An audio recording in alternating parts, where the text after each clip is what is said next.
Hello and welcome to this week's Weirder Hings podcast. I'm Michael McCann. And I'm very sorry for your loss. What? I don't know. It just sounded like a service or something. Yeah, he sounded quite like a Church of Scotland minister there, introducing the congregation a service of memorial to something terrible happening. Yes, we're very, very sorry. But thanks for tuning in anyway. That's it. Right, so we'll get on with it. We'll start by dropping a truth bomb on the listeners. Sorry, I am Innes Smith. You are Innes Smith. And you are? I am Michael McCann. Yeah, well done. That's good. We're going to drop a truth bomb on the listeners this week. A truth bomb? Well, an honesty bomb. An honesty bomb? We have been so busy that we've not been able to prepare. No. A really good. Really? Well, yeah, we've not been able to come up with a really good story about Scotland this week, but that's why we have such fabulous listeners, because they provide the stories for us. Because last week we did listeners' stories. People emailed us in, sent us some stories, which were very good. This is what it's all about, Michael, though. Yeah. This is why we do it. Yeah. And then more people sent us more. So we're going to do a listener stories part 2. Ooh. Yeah. So before we do this, and you need to warm up your voice. Okay. We've got some shout outs to people. Shout-outs? Really? Yeah. We've had some people email us. It's like pirate radio, yeah. It is a wee bit like pirate radio. So you can tell we're starting to get listeners. Yeah, People starting to contact us. I'll say that. We're the Hings podcast, yeah. A big shout out to Cynthia Fuller. Yeah, Sinfu. Cynthia, we're glad that you're getting used to her Scottish accents. She's listening to the podcast. She's enjoying it. She's getting used to her accents. That's nice. That's good. That's good to hear. Yeah. She says the more she listens to it, the more she understands it. She sometimes listens to episodes more than once. Wow. Right? That's pretty good. Just what you should do is listen to episodes of Taggart. Yes. Because everyone speaks like this. There's been a murder. That's right. We've also got 2 folk in California. California? Yeah. Like, dude? The lovely Paula McCambridge and her friend Elaine. McCambridge? McCambridge. As in the son of Cambridge? Yes. Okay. Yeah. She and Elaine have started their own podcast. Cool. Called Wait What? Wait what? Wait What? That's the name of it. So you can get them on iTunes, but they'll listen to your podcast. So I think at some point we need to probably listen to theirs back as well. We definitely should. They are. What's the name of the podcast again? Wait What? As in wait what? Yeah, but it's multiple A's. Okay. So it's Wait What? Okay, get that. Yeah. That's so something. Just again, in case nobody got that, was Wait What? So I'm just going to do it. So. Yeah, thanks for emailing us, and we're glad you're enjoying this podcast. And to David Watt, who said some nice things about us on Facebook. Oh, that's very nice. Yeah, so thank you to those people. Thank you to everyone around the world. Thanks for tuning in. And yeah, we feel the love. We feel it. Yeah, it's this palpable. Week has been... It's in the room. Yeah, it's nice that people start to contact us, and it lets us know that people are actually out there listening to the podcast. Actually out there and actually listening. Yeah. So, we're not just doing this for shits and gigs, as they say. We're actually... that means excrement and laughter. Yes. Before we move on, just remind people what Hings means, Innes? Hings, just a translation. Hang on, could you pass me over a dictionary, please? From just behind. Just behind, right? Just pretend. All right, here you go. Just pick out your thing. Do you want an actual? Right. We want the sound of the pages turning. Okay. Just to pretend. Start there. Okay, yeah. Yeah, so we're looking at the Scots. Scots English Dictionary. Yeah. So if we look up Hings, here it is.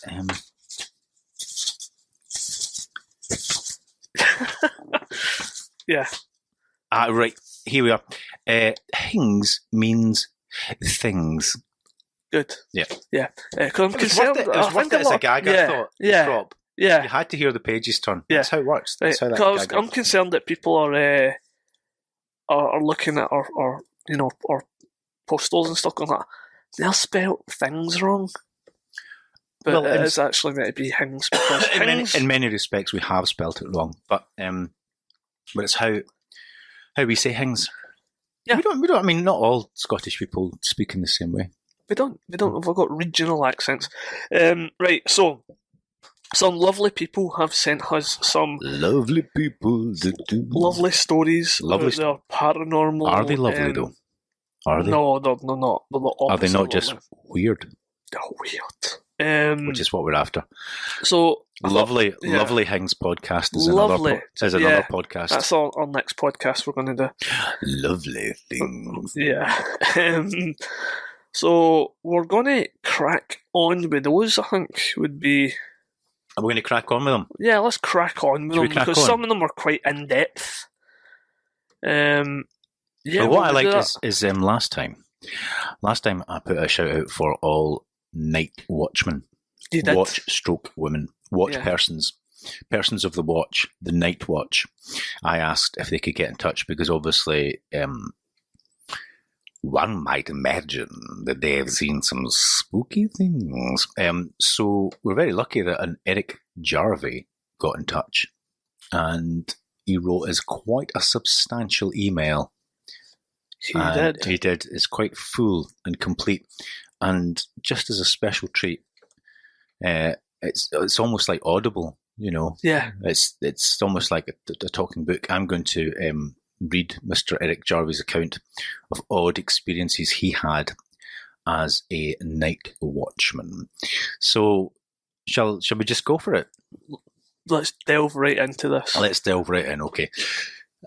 Now, as far as I'm concerned, Mr. Eric Jarvie, knowing the format, is quite content with us giving his real name. Yes, I believe so. Okay, well, that's good. You can get in touch anonymously, or ask us to change the names of the innocent to avoid embarrassing moments at the water cooler kind of thing. Okay, we're very happy to do that as well. Eric has been in touch and told us that he is going to get all his night watchman friends to tune into this. All right, at night. And then they probably will then go, I've seen, and then they'll send stuff in, which we absolutely want you to do. We do, and then we'll just change the podcast name to Weirder Night Watch People. Yeah. And their Hings. And their Hings that happen. Hings that happen. Right, okay, so let's go for it, okay? Did people like the voice? We'll just keep going. I love that. Yeah, I think the voice it gives it gravitas. Okay, give it. So this is I think what's known in the business as a dry read. So I've not actually read it before. So if it's awful, it gives it realism. That's why I am. Nothing is prepared here. That's true. I am. We've been far too busy this week, so just reading this. Yeah. Hi, Weirder Things podcast. My name is Eric Jarvie. Work I as security guard at night, mainly demolitions, derelictions, etc. I was employed by a firm in September 2013 called OptoSafe from Glasgow. I was engaged with a former workmate. The firm hired two of us from another firm we had recently worked for. The colleague was a guy called Barry, a bodybuilder, a huge, muscled man, and pub bouncer, a really nice guy. Listen, Eric, don't feel threatened by Michael laughing. It's okay to notice other men having muscles, isn't it? It absolutely is. It was just your description. Doesn't flag up. My brain started wandering. Again. That's it. It's the way I tell them. It is the way you tell them. Yeah. Okay. I'm laughing at Innes, not you, Eric. That's it. Okay. A huge, muscled man. See, that's it. Yeah. You're used to it now. You're over the shock. Yeah. Okay. Yeah. Well, you can cope with it now. A really nice guy. I was also engaged with a former soldier. There were 3 guards to man this place at night. a former but now derelict primary school, Bonington Primary, on Bonington Road, Edinburgh. The contractor was McLaughlin and Harvey. The first thing to go wrong was when Barry refused after just one night to go to work. I called him to ask, "What's up?" He said bluntly, "There's nae lights on the job, so I'm no working there." I told him to simply connect a cable to the lights as work was progressing through the day, so we would need to find our own power source to light up the interior at night. But he wouldn't have it. I had worked with Barry on another previous but abandoned educational establishment, the former Ark Rook Hotel in Edinburgh's Grassmarket. That place was huge and pretty dark and sinister at night, so I was surprised Barry had difficulty finding lights. Regardless, carry on, Michael. Sorry. Have a drink, you thirsty boy.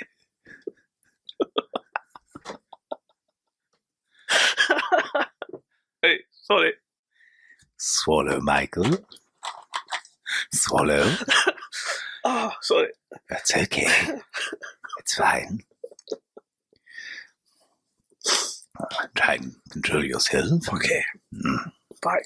Okay. So I was surprised Barry had difficulty finding lights. Regardless, I continued work, but was disappointed, as I always liked Barry and had spent many dark long evenings with Barry under even worse lighting conditions than these.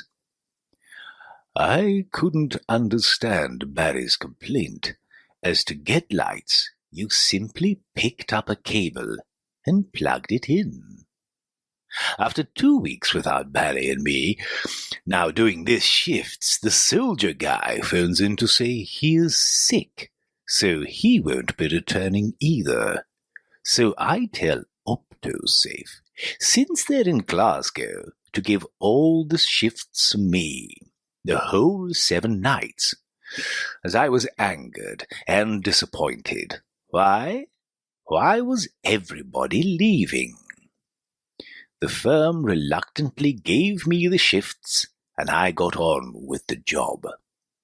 Now you need to understand that often extreme long hours are the norm in security. 14, 15-hour shifts are common in construction. Security and fatigue and tiredness are part of the task that you have to overcome.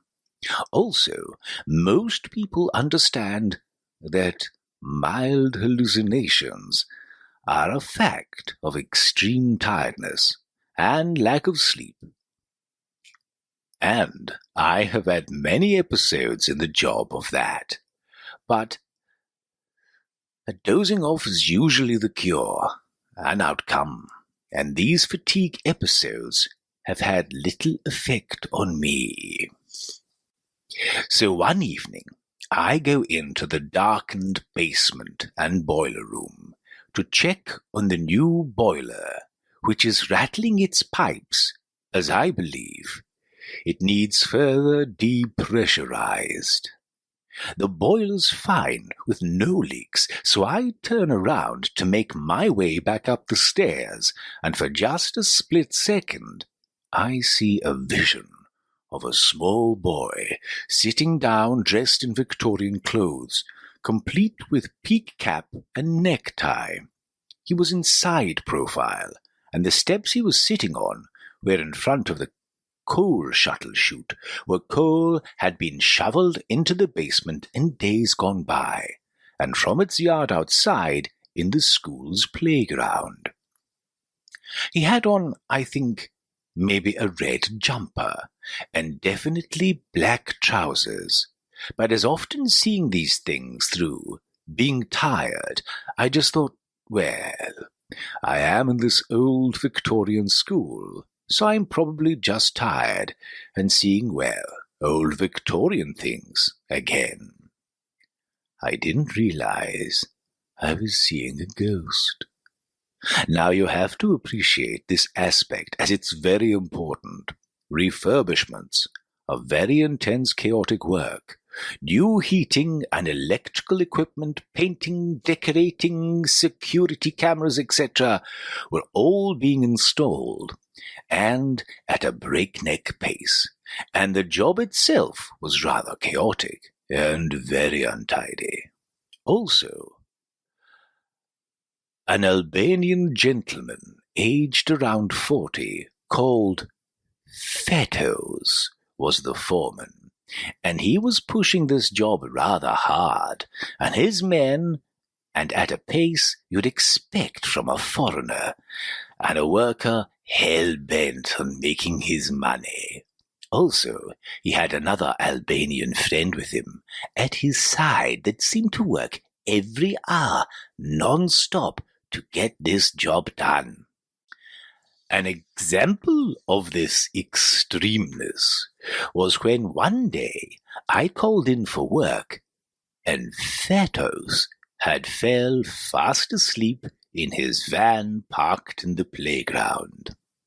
Now, a day or two later, after I had been seeing things, mild hallucinations as I thought from tiredness, not really surprising doing 7 12-hour shifts and no days off for weeks, I go into Fatos's office, and on his desk is a very good drawing, basically a bust of the thing I'd seen.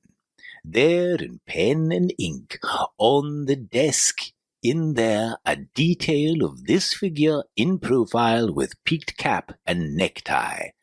So in front of Fatos, I pick up this drawing, bemused at the idea that somebody else had seen what I had seen. Fatos then turns to me and says, "Oh, it was me that started all that whole thing off." Now, bear in mind, at this point, I still don't appreciate I have been seeing a ghost. In fact, I was at a complete loss as to what was going on, more than anything else. After all, Fatos said he had started all of this off, so I was thinking along the lines of something rational, or lucid, indeed sensible. It still never entered my mind that this was a ghost sighting, and others were seeing this, and Fatos, the foreign worker and boss, desperate for money, was pooh-poohing the whole idea in an effort to control his workers, who were clearly vacating this place. That part of Fatos's denial I figured out later after finishing the job, as one evening after this conversation where I'd still not caught on, there's not just one ghost, but actually 2 ghosts in this place. So again, Fatos strikes up another conversation by strangely and out of the blue asking this question: "Eric, do you believe in God?" Now, I thought that strange.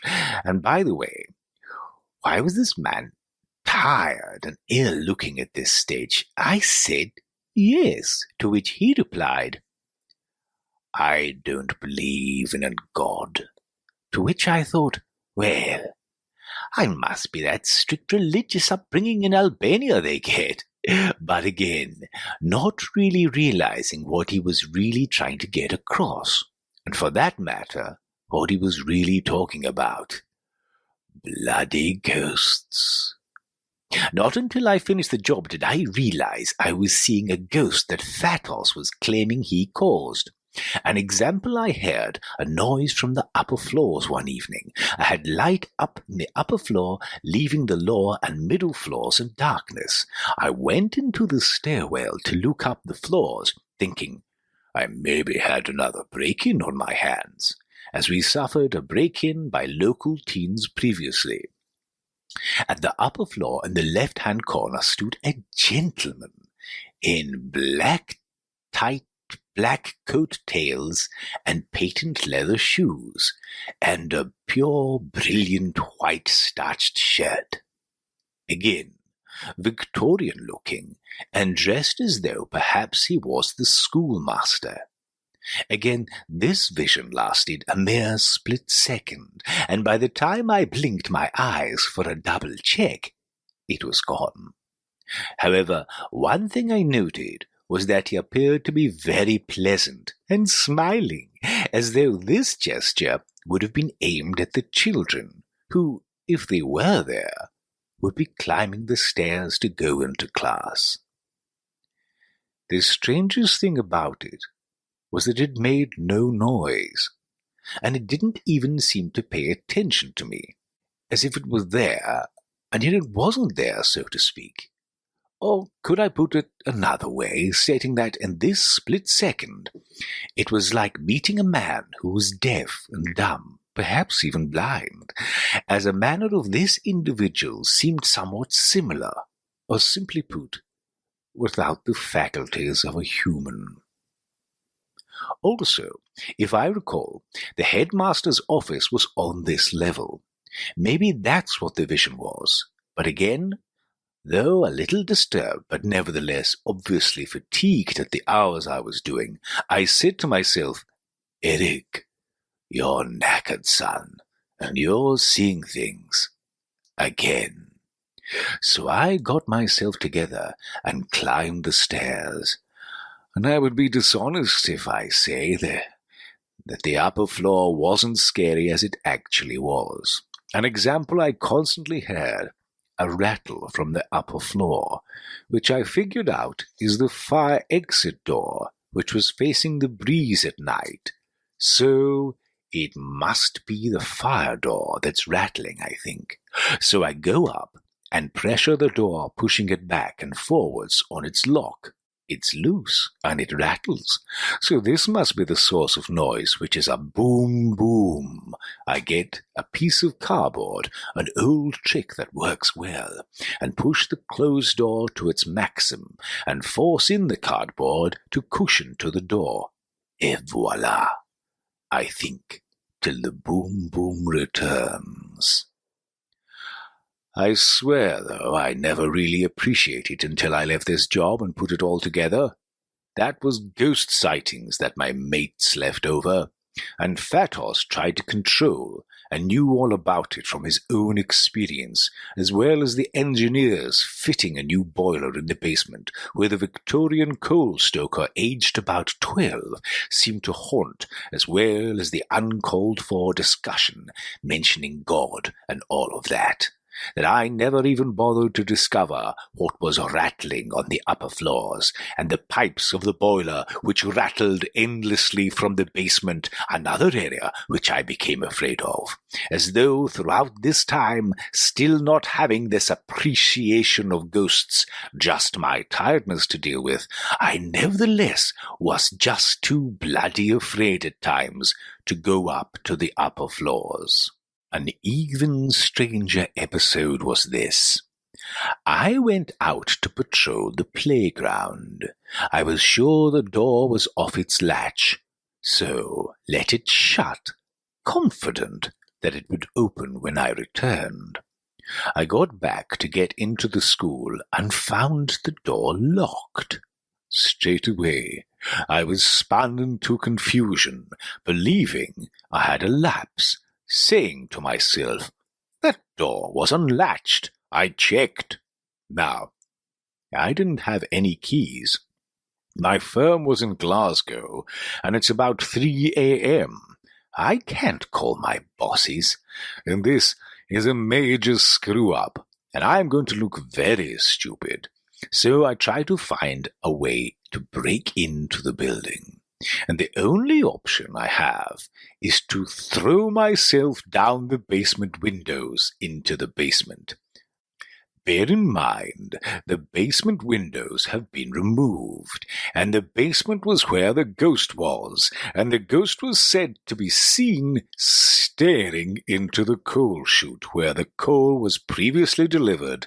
Now the chute was ostensibly a cut-out frame in the building. It had the same pattern as the windows. In fact, it was a window. I thought it very ironic I had to enter the building this way, as basically this was the same method the coal was delivered.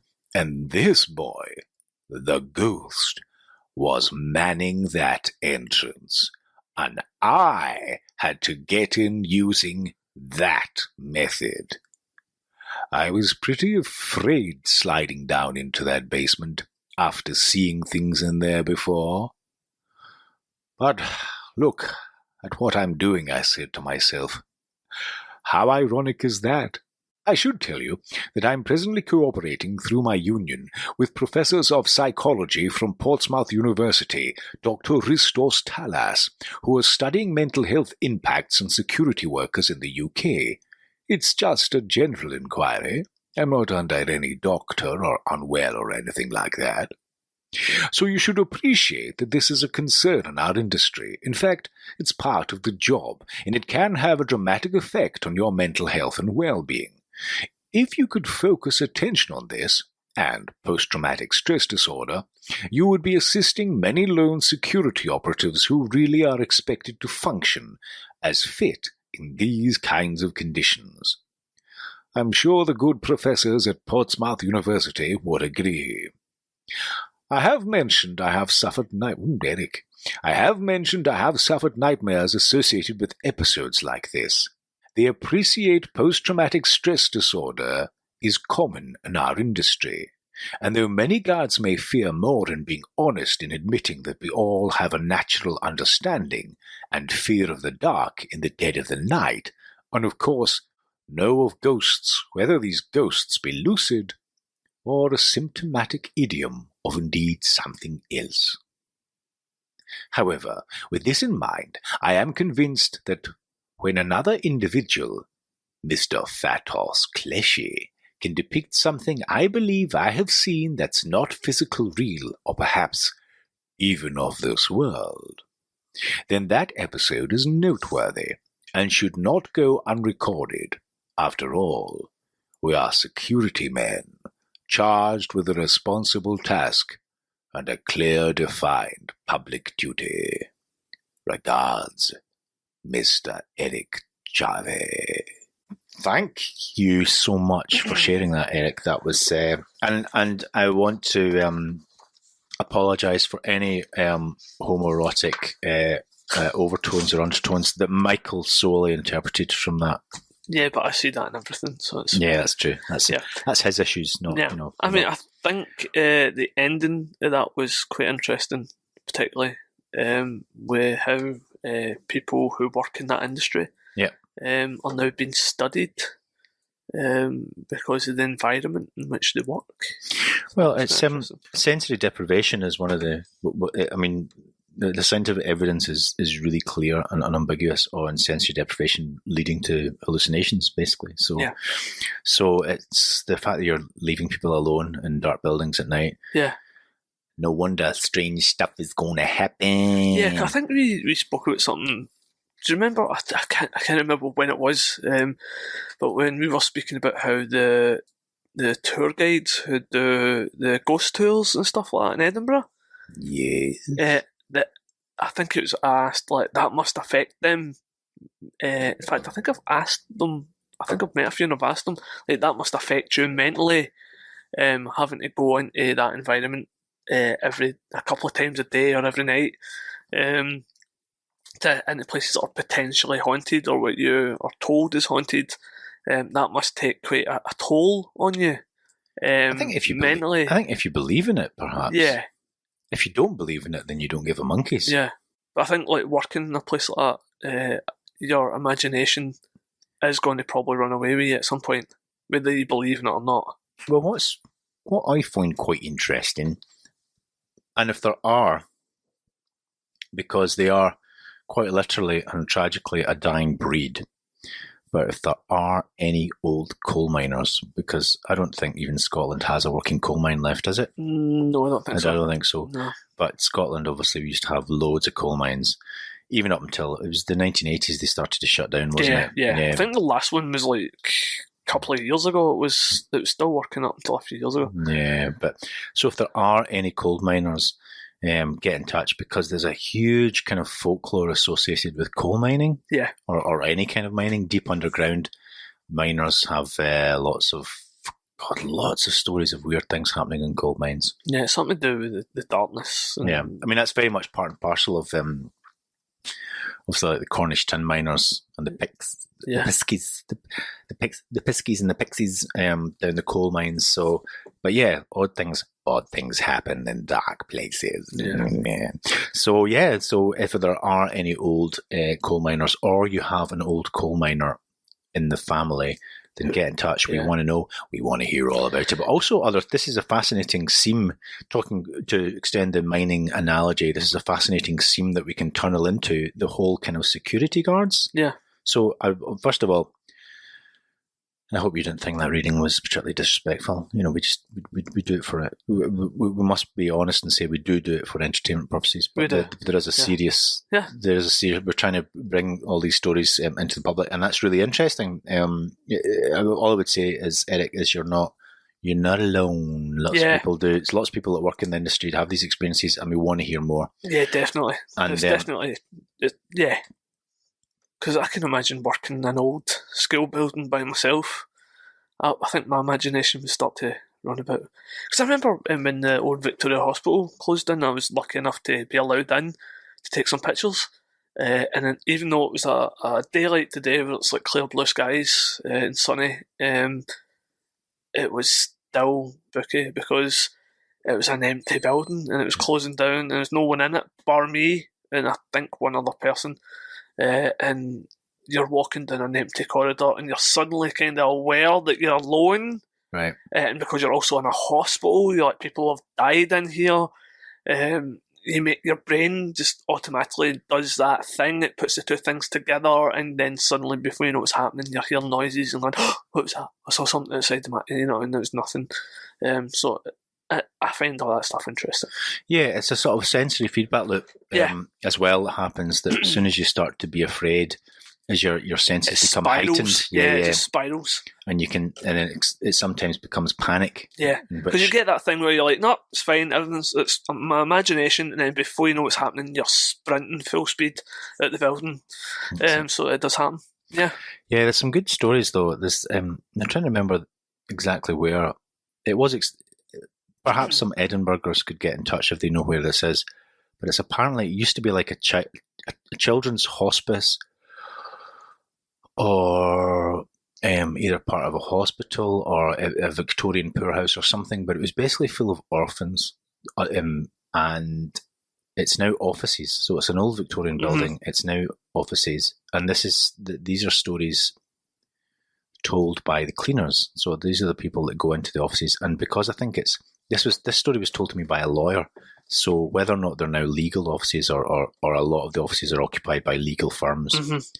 So it's obviously lawyers can indeed work late or later than usual. So maybe 5, 6, 7, 8 o'clock, whatever. So the cleaners typically go in sort of later in the evening to do their cleaning of the office. And the cleaners said that they could hear children whispering. So they'd be cleaning the office and they'd hear the children whispering. Now, whether or not this was confirmed or speculated upon by a historian or a medium, I cannot say. But the idea was that the children weren't allowed. Children weren't allowed to speak or acknowledge that when children died. So when one of the kids had died of like TB or whatever ghastly, whatever ghastly Victorian illness, cholera, TB, God, Christ knows, what would make them be carted off. They weren't allowed to talk about it, but they did talk about it amongst themselves at night, going, "Did you notice that we hear anymore? We hear anymore now? No, it's terrible." So basically, the cleaners would be out emptying waste paper baskets and things like that, and they'd hear, I hate the children whispering. Whispering to each other. Nice and creepy, isn't it? Yeah, lovely and creepy, yeah. It happens. Interesting. Right, okay, well, we move on to the next story. Okay. Man, is this 4 pages? I have always enjoyed the paranormal for entertainment, but kept with me a healthy dose of skepticism when it came to real-life stories. Growing up, my mother was very much into the supernatural, or anything paranormal. Psychic, ghosts, the afterlife, you name it. This installed in me from a very young age a skeptical outlook on things of this nature. Instead, I would learn how psychic and paranormal experts fake evidence or cold read and things of this nature to basically debunk my mum, although I always was entertained by her stories on some level. She would always tell me stories about my supposed gift to communicate with ghosts from a young age, and how my family members refused to babysit me because I creeped them out too much. I also have a lot of memories of being young and strange. Unexplainable and downright creepy things happen to me all the time. But I would just cope with it by justifying how there must be some logical explanation, such as sleepwalking, or just my overactive child's mind, or something. There is one experience, though, that always stuck with me I witnessed as an adult. I wouldn't say it changed my mind, but there is something about this I cannot let go of, or rationalize away. I even get emotional and start to tear up a little when I think about it today, which is unlike me.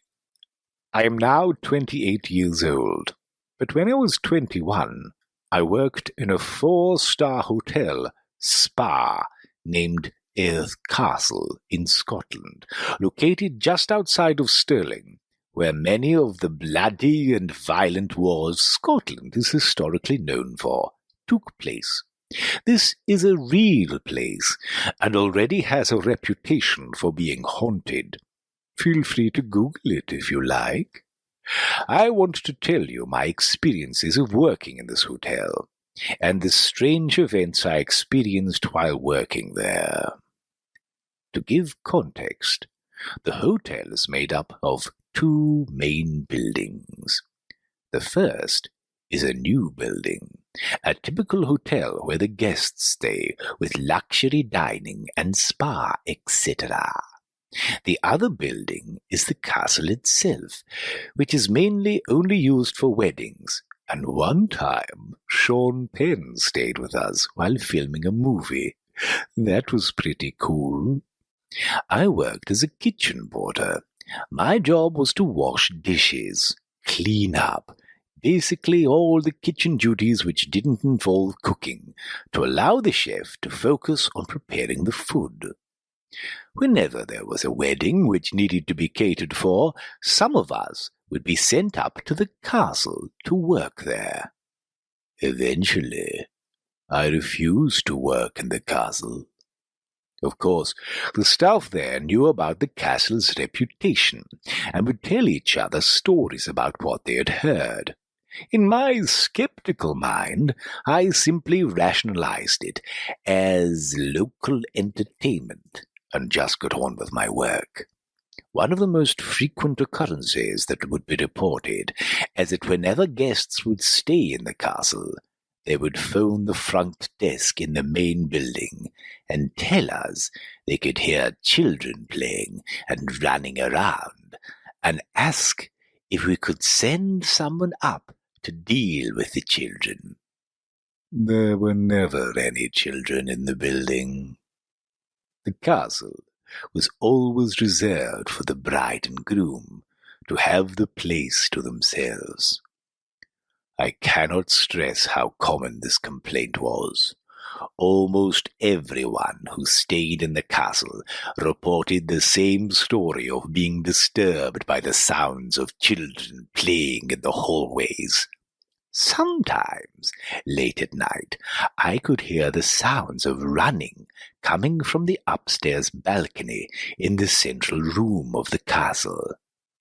If I was ever brave enough to go investigate, it would stop. The basement floor of the castle has been turned into a few guest rooms and storage space for the staff to use. It looked like any other floor of a hotel, not the creepy basement of a castle you would expect. There are reports that this floor is haunted by a groundskeeper, and also I have a few stories about people telling me about a phantom dog they could hear barking. I never encountered either of these spirits, but the reason I am mentioning it is that the basement floor of this castle especially terrified me. Every time I was there, I felt the most uncomfortable feeling, like when people tell you that they feel someone is watching them, or something. That entire floor gave me the most uneasy feeling, as if I could feel someone breathing down my neck, or I was surrounded by something. I was never able to go there without feeling stiff and having the most horrible feeling of dread come over me. It's hard to put into words. I hated going down there.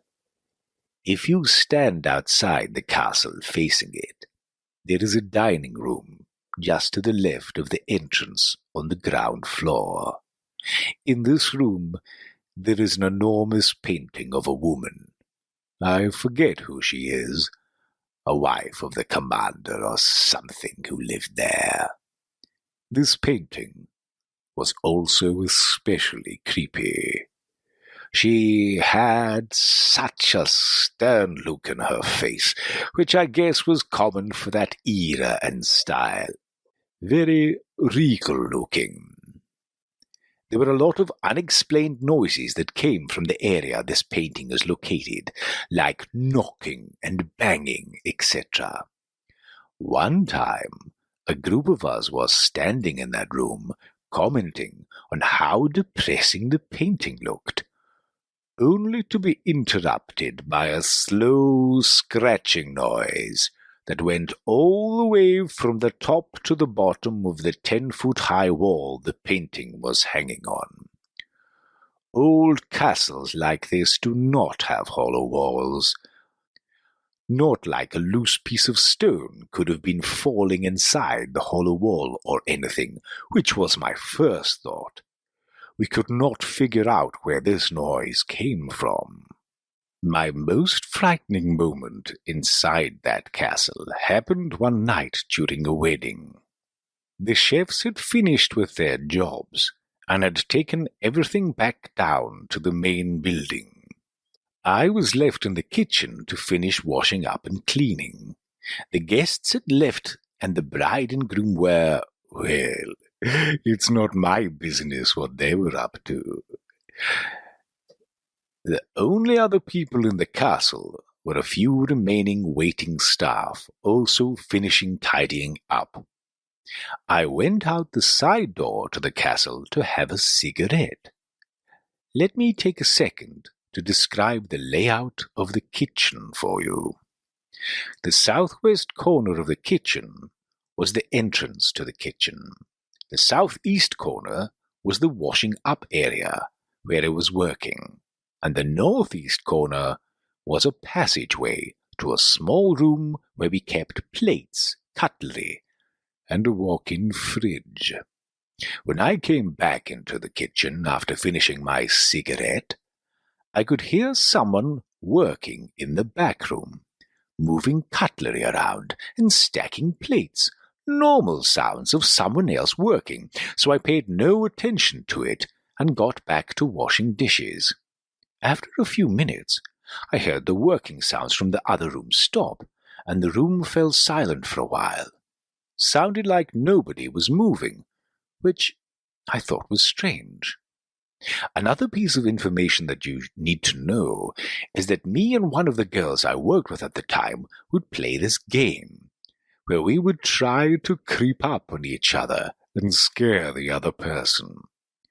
When the sounds of working stopped and there was an unusual silence, I figured, aha, this is that girl. She is about to try to scare me.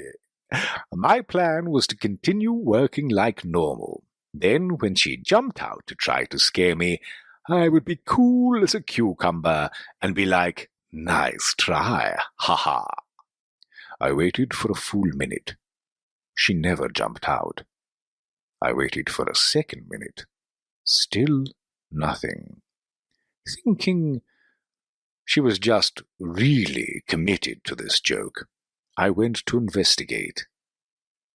I walked into this room, and nobody was there. I cannot describe how hard my heart jumped when I walked into the room to find nobody there. I started questioning my own sanity and freaking out. I definitely heard someone working back there for a good 30 to 60 seconds before it stopped. The workstations the chefs used formed a kind of alley you had to walk through to get out of the kitchen.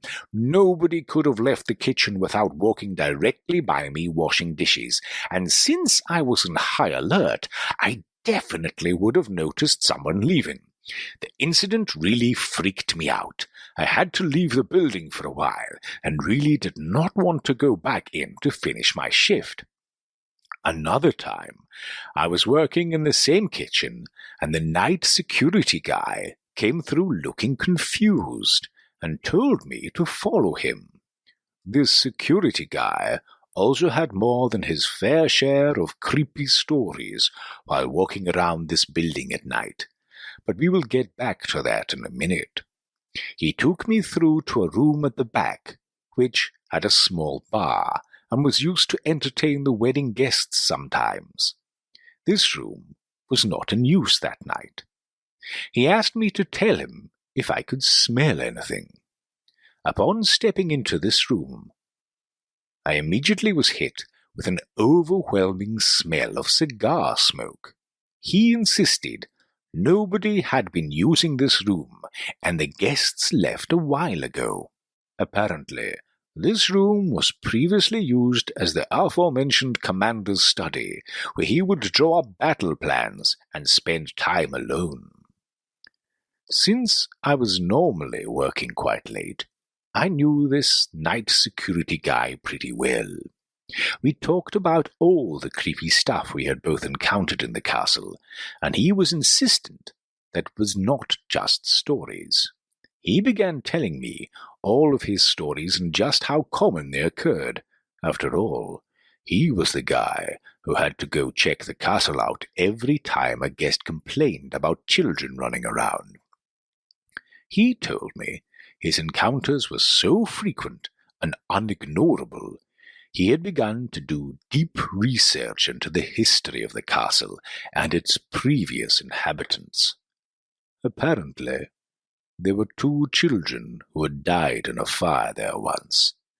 The children of the woman in the painting in the dining room. The nanny had run back into the building to try to save them, and was also killed by the fire. The night security guy told me he had personally taken a photograph of the castle, and in one of the upstairs rooms, slightly left of the entrance, you could clearly see a nanny with 2 children standing in front of her, looking out the window at him. Although shaken from another strange experience, a little of my rational, skeptical mind was still there.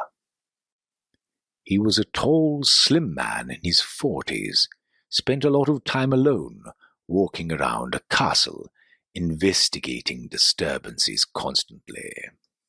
I figured he might have been exaggerating or making it up for a good ghost story, but the next day he brought in the photo to show me.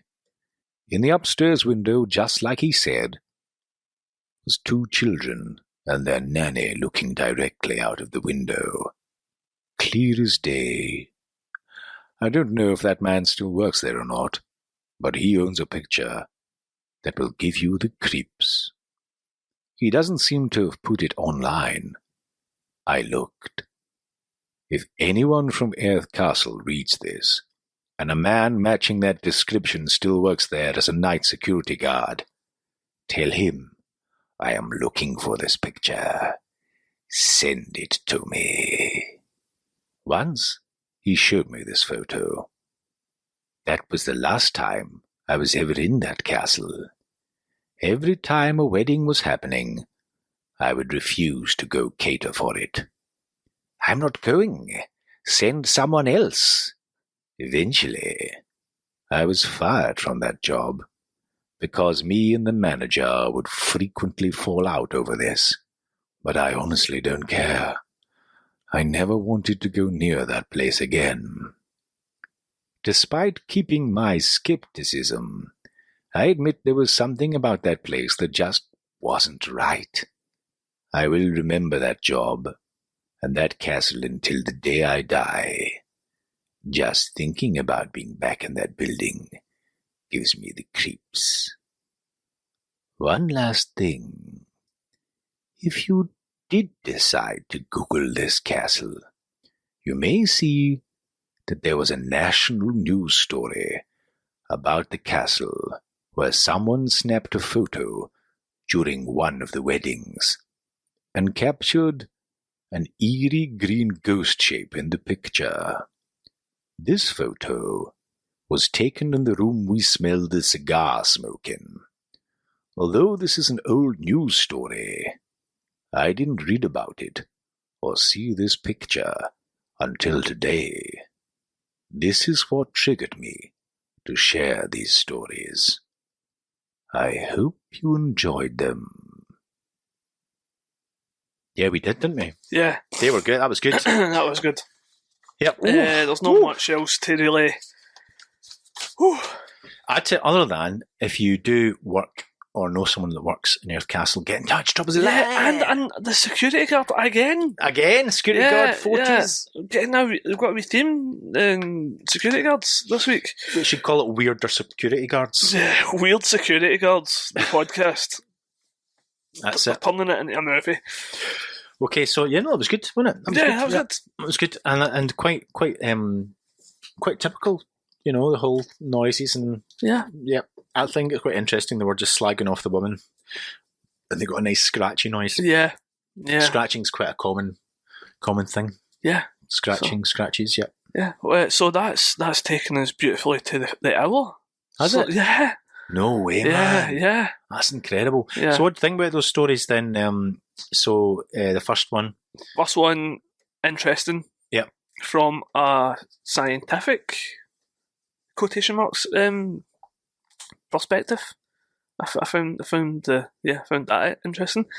Second one, very typical of working in hotels and castles and the like, places with history. Yeah, and listen, if see, I'll try and say this very quickly, but I thought it was quite interesting. Just a lot of castles used to be very, very worried about having a reputation for being haunted, but since most haunted, and this explosion in interest in investigating the paranormal, now there are plenty of hotels that actually market themselves as being haunted. Yes, to get people in. Yeah. So I think it's really quite interesting whether or not Earth Castle, we have done no research nor Googling. No. But it's interesting that if you go to the website, see if it mentions the ghost.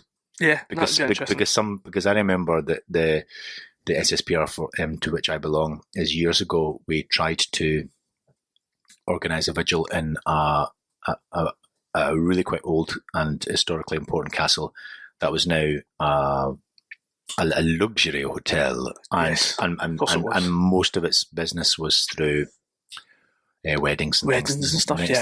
And they were absolutely terrified of being discovered, of it getting out that we would. Yeah, because from their point of view, people wouldn't want to stay there. Yeah, exactly. Yeah, but if I think even now, if you go to their website, I'll just have to check that, but in case I blurt out the name of the castle. Do you know what I'll do? What I'll do is I'll check the website, and if the website does say, "And we've got a ghost, come on inside," then I'll tell you which castle it was. Okay, but it's interesting how that change in attitude. Yeah. But Airth Castle, it sounds. I want to go. I want to stay. Yeah, it sounds interesting. Yeah. Interesting what the policy is. Presumably, when people phone up and complain about the children, just say, "Oh, don't worry, sir. The children aren't alive." Yes. Don't worry, they're not alive children, they're dead children. Yeah, would you like us to send up the exorcist? Yeah.